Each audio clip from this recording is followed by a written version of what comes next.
जय श्री कृष्ण। श्रीमद्भागवत महापुराण तृतीय स्कंद 26वां अध्याय। महदादि भिन्न भिन्न तत्वों की उत्पत्ति का वर्णन। श्री भगवान ने कहा, माताजी, अब मैं तुम्हें प्रकृति आदि सब तत्वों के अलग अलग लक्षण बतलाता हूँ। इन्हें जानकर मनुष्य प्रकृति के गुणों से मुक्त हो जाता है। आत्मदर्शन रूप ज्ञान ही पुरुष के मोक्ष का कारण है और वही उसकी अहंकार रूप हृदय ग्रंथि का छेदन करने वाला है, ऐसा पंडित जन कहते हैं। उस ज्ञान का मैं तुम्हारे आगे वर्णन करता हूँ। यह सारा जगत जिससे व्याप्त होकर प्रकाशित होता है वह आत्मा ही पुरुष है। वह अनादि निर्गुण प्रकृति से परे अंतःकरण में स्फुरित होने वाला और स्वयं प्रकाश है। उस सर्वव्यापक पुरुष ने अपने पास लीला विलास पूर्वक आई हुई अव्यक्त और त्रिगुणात्मिका वैष्णवी माया को स्वेच्छा से स्वीकार कर लिया। लीला परायण प्रकृति अपने सत्वादि गुणों द्वारा उन्हीं के अनुरूप प्रजा की सृष्टि करने लगी। यह देख पुरुष ज्ञान को आच्छादित करने वाली उस आवरण शक्ति से मोहित हो गया, अपने स्वरूप को भूल गया। इस प्रकार अपने से भिन्न प्रकृति को ही अपना स्वरूप समझ लेने से पुरुष प्रकृति के गुणों द्वारा किए जाने वाले कर्मों में अपने को ही कर्ता मानने लगता है। इस कर्तृत्वाभिमान से ही कर्ता स्वाधीन साक्षी और आनंद स्वरूप पुरुष को जन्म मृत्यु रूप बंधन एवं परतंत्रता की प्राप्ति होती है। कार्य रूप शरीर, कारण रूप इंद्रिय तथा कर्ता रूप इंद्रियाधिष्ठात्र देवताओं में पुरुष जो अपनेपन का आरोप कर लेता है, उसे पंडित जन प्रकृति को ही कारण मानते हैं तथा वास्तव में प्रकृति से परे होकर भी जो प्रकृति से हो रहा है उस पुरुष को सुख दुखों के भोगने में कारण मानते हैं। देवहूति ने कहा, पुरुषोत्तम, इस विश्व के स्थूल सूक्ष्म कार्य जिनके स्वरूप हैं तथा जो इसके कारण है, उन प्रकृति और पुरुष का लक्षण भी आप मुझसे कहिए। श्री भगवान ने कहा, जो त्रिगुणात्मक अव्यक्त नित्य और कार्य कारण रूप है तथा स्वयं निर्विशेष होकर भी संपूर्ण विशेष धर्मों का आश्रय है, उस प्रधान नामक तत्व को ही प्रकृति कहते हैं। 5 महाभूत, 5 तन्मात्रा, 4 अंतःकरण और 10 इंद्रिय, इन 24 तत्वों के समूह को विद्वान लोग प्रकृति का कार्य मानते हैं। पृथ्वी, जल, तेज, वायु और आकाश, ये 5 महाभूत हैं। गंध, रस, रूप, स्पर्श और शब्द, ये 5 तन्मात्र माने गए हैं। श्रोत्र, त्वचा, चक्षु, रसना, नासिका, वाक, पाणी, पाद, उपस्थ और पायु, ये 10 इंद्रिय हैं। मन, बुद्धि, चित्त और अहंकार, इन चारों के रूप में एक ही अंतःकरण अपनी संकल्प, निश्चय, चिंता और अभिमान रूपा 4 प्रकार के वृत्तियों से लक्षित होता है। इस प्रकार तत्वज्ञानी पुरुषों ने सगुण ब्रह्म के सन्निवेश स्थान इन 24 तत्वों की संख्या बतलाई है। इनके सिवा जो काल है वह 25वां तत्व है। कुछ लोग काल को पुरुष से भिन्न तत्व न मानकर पुरुष का प्रभाव अर्थात ईश्वर की संहारकारिणी शक्ति बताते हैं, जिससे माया के कार्य रूप देहादि में आत्मत्व का अभिमान करके अहंकार से मोहित और अपने को कर्ता मानने वाले जीव को निरंतर भय लगा रहता है।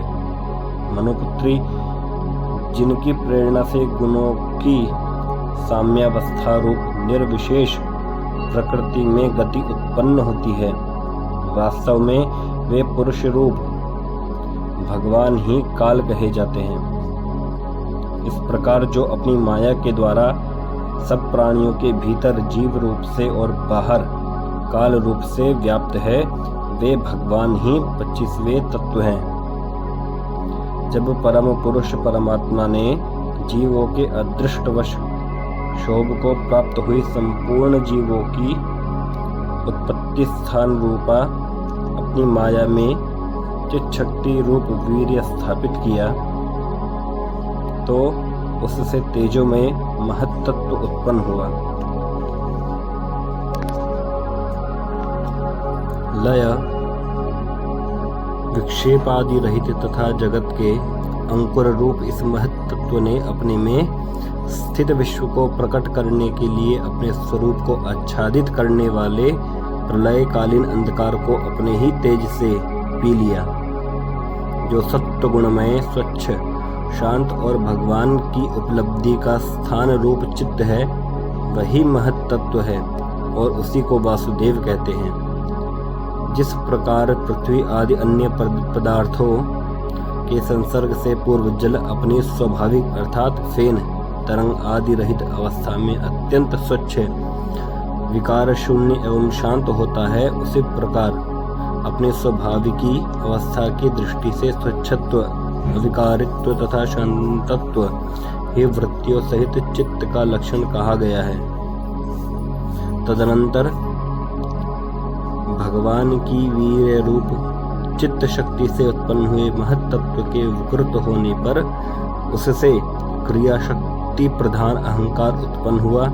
वह वैकारिक तेजस और तामस भेद से 3 प्रकार का है। उसी से क्रमशः मन इंद्रियों और पंच महाभूतों की उत्पत्ति हुई। इस भूत इंद्रिय और मन रूप अहंकार को ही पंडित जन साक्षात संकर्षण नामक सहस्त्र सिर वाले अनंत देव कहते हैं। इस अहंकार का देवता रूप से कर्तृत्व, इंद्रिय रूप से करणत्व और पंचभूत रूप से कार्यत्व लक्षण है तथा सत्वादि गुणों के संबंध से शांतत्व, घोरत्व और मूढ़त्व भी इसी के लक्षण हैं। प्रयुक्त 3 प्रकार के अहंकार में से वैकारिक अहंकार के विकृत होने पर उससे मन हुआ, जिसके संकल्प विकल्पों से कामनाओं की उत्पत्ति होती है। यह मनस्तत्व ही इंद्रियों के अधिष्ठाता अनिरुद्ध के नाम से प्रसिद्ध है।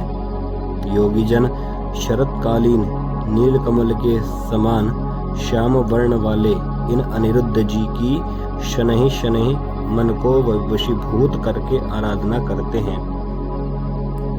साध्वी फिर तेजस अहंकार में विकार होने पर उससे बुद्धि तत्व उत्पन्न हुआ। वस्तु का स्फुरण रूप विज्ञान और इंद्रियों के व्यापार में सहायक होना, पदार्थों का विशेष ज्ञान करना, ये बुद्धि के कार्य हैं। वृत्तियों के भेद से संशय, विपर्य अर्थात विपरीत ज्ञान, निश्चय, स्मृति और निद्रा भी बुद्धि के ही लक्षण हैं। यह बुद्धि तत्व ही प्रद्युम्न है। इंद्रिया भी तेजस अहंकार का ही कार्य है। कर्म और ज्ञान के विभाग से उनके कर्मेंद्रिय और ज्ञानेंद्रिय 2 भेद हैं। इनमें कर्म प्राण की शक्ति है और ज्ञान बुद्धि की। भगवान की चेतन शक्ति की प्रेरणा से तामस अहंकार के विकृत होने पर उससे शब्द तन्मात्र का प्रादुर्भाव हुआ। शब्द तन्मात्र से आकाश तथा शब्द का ज्ञान कराने वाली श्रोत्रेंद्रिय उत्पन्न हुई। अर्थ का प्रकाश होना, ओट में खड़े हुए वक्ता का भी ज्ञान करा देना और आकाश का सूक्ष्म रूप होना, विद्वानों के मत में यही शब्द के लक्षण हैं।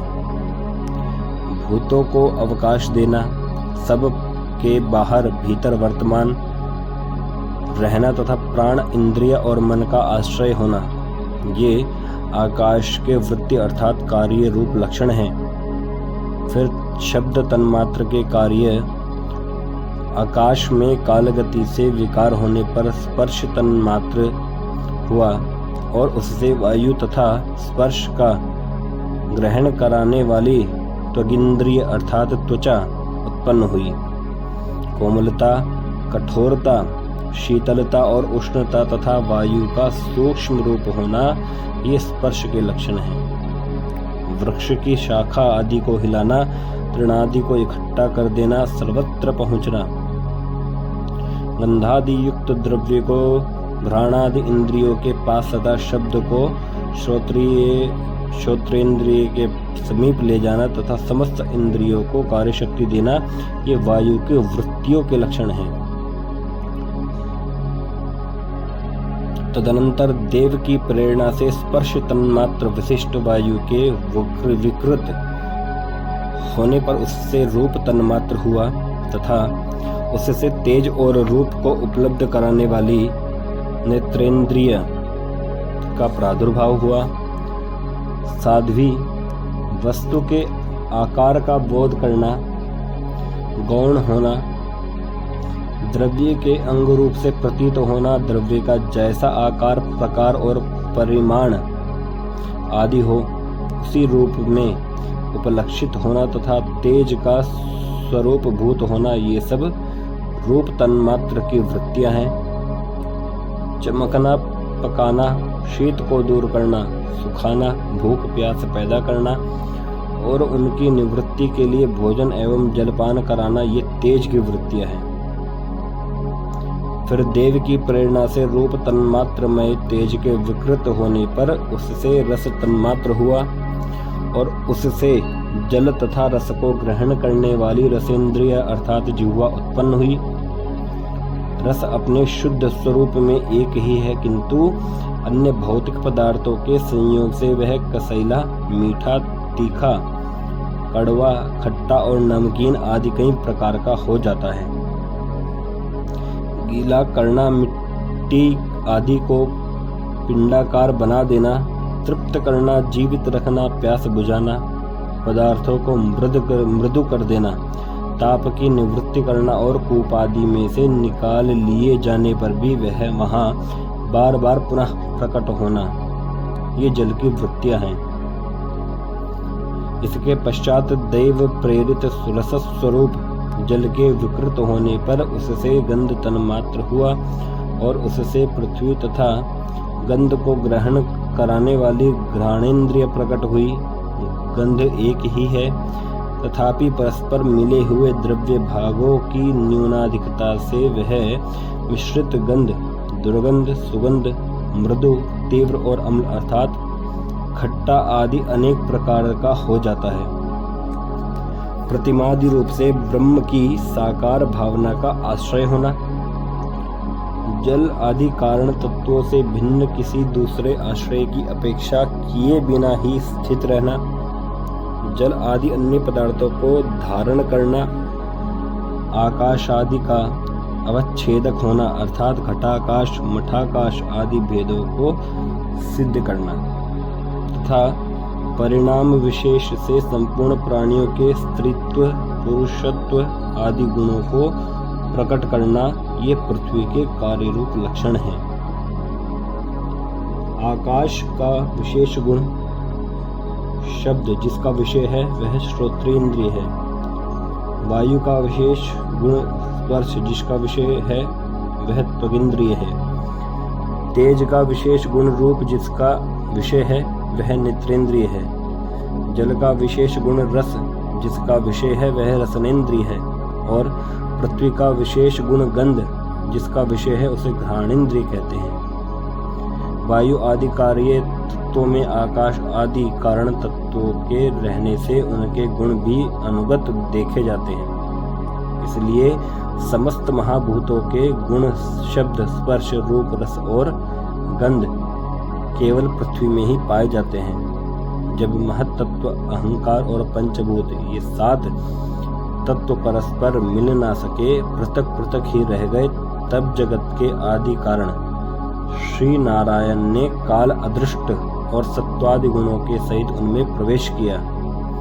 फिर परमात्मा के प्रवेश से शुद्ध और आपस में मिले हुए उन तत्वों से एक जड़ अंड उत्पन्न हुआ। वह अंड से इस विराट पुरुष की अभिव्यक्ति हुई। इस अंड का नाम विशेष है इसी के अंतर्गत श्री हरि के स्वरूप भूत 14 भुवनों का विस्तार है। यह चारों ओर से क्रमशः एक दूसरे से 10 गुणे जल अग्नि वायु आकाश अहंकार और महत्त्व इन 6 आवरणों से घिरा हुआ है। इन सब के बाहर 7वां आवरण प्रकृति का है। कारणमय जल में स्थित उस तेजोमय अंड से उठकर उस विराट पुरुष ने पुनः उसमें प्रवेश किया और फिर उसमें कई प्रकार के छिद्र किए। सबसे पहले उसमें मुख प्रकट हुआ, उससे वाक इंद्रिय और उसके अनंतर वाक का अधिष्ठाता अग्नि उत्पन्न हुआ। फिर नाक के छिद्र अर्थात नथुने प्रकट हुए।